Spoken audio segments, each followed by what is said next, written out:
네, 최전방에서 시장을 분석하고 연구하는 분들은 오늘 장을 어떻게 봤고 내일을 또 어떻게 전망하는지 들어보는 시간이죠. 라스트콜 시작하겠습니다. 오늘 상상인증권 신월 팀장 전화 연결돼 있네요. 안녕하세요.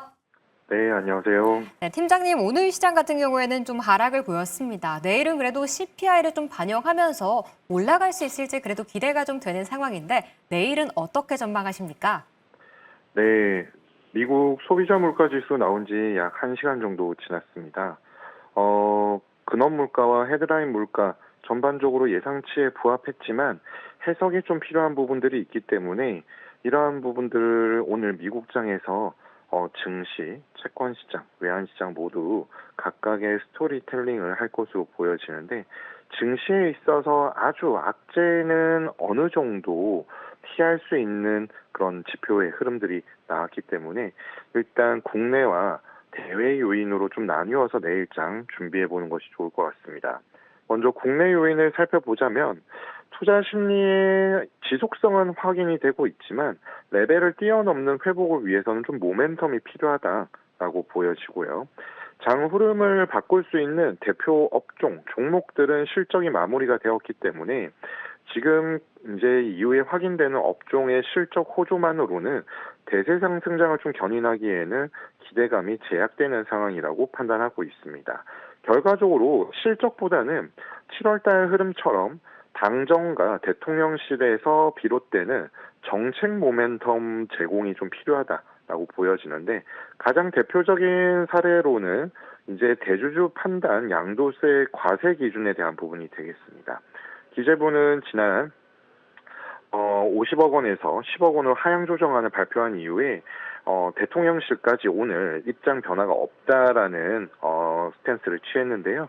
오늘 그 민주당에서는 이제 정부 측에 50억 원을 유지할 필요가 있다라는 입장을 전달한 것으로 밝혀졌습니다. 즉 8월 말에 발표될 것으로 보이는 내년도 예산안까지는 이에 관해서 당정과 대통령실의 물밑 의견 교환이 활발할 것으로 보여집니다.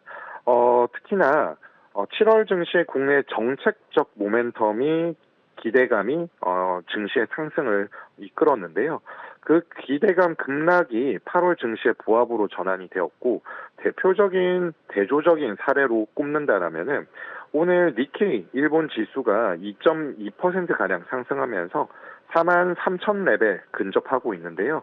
역사상 최고치를 다시 갱신을 했습니다. 미일 관세 협상 마무리가 되었는데 한국 대비 좀 열이한 조건으로 보여지나 악재를 소화한 기대감에 1년 만에 최고치를 경신했기 때문에 국내에서는 경기 바닥이 탈출되고 실적이 점진적으로 더 나빠지진 않고 올라가는 모습들 거기에 정책 모멘텀이 결부가 된다라면은 재상승 가능하다라고 보여집니다. 좀 전에 나온 미국 소비자 물가 지수는 7월달 전체 헤드라인 기준으로 0.2% MOM, 2.7% YY 기록을 했고 근원 물가는 0.3% MOM, 3.1% YY 기록을 했습니다. 전반적으로 주거비에 대한 부분들이 물가의 상승 흐름을 견인했고 특히나 근원 물가의 상승세가 지난달보다 좀 커진 부분들은 우려스럽지만 큰 틀에서 보자라면은 관세발 영향력에 대한 부담감 자체는 아직 크지 않다라는 점을 나타내기 때문에 9월 금리 인하 FOMC에서의 금리 인하 기대감은 여전히 압도적인 90%대 유지하고 있다라고 보여집니다.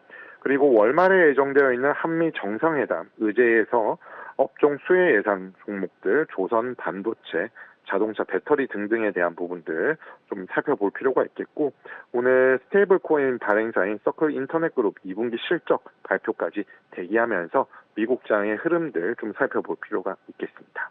네, 정책이나 좀 수급 개선이 된다는 것을 확인한다면 그래도 재상승을 기대해 볼 수 있다는 의견 들어봤습니다. 네, 지금까지 신월 상상인증권 투자전략팀장과 전화 연결해 봤습니다. 오늘 말씀 감사합니다.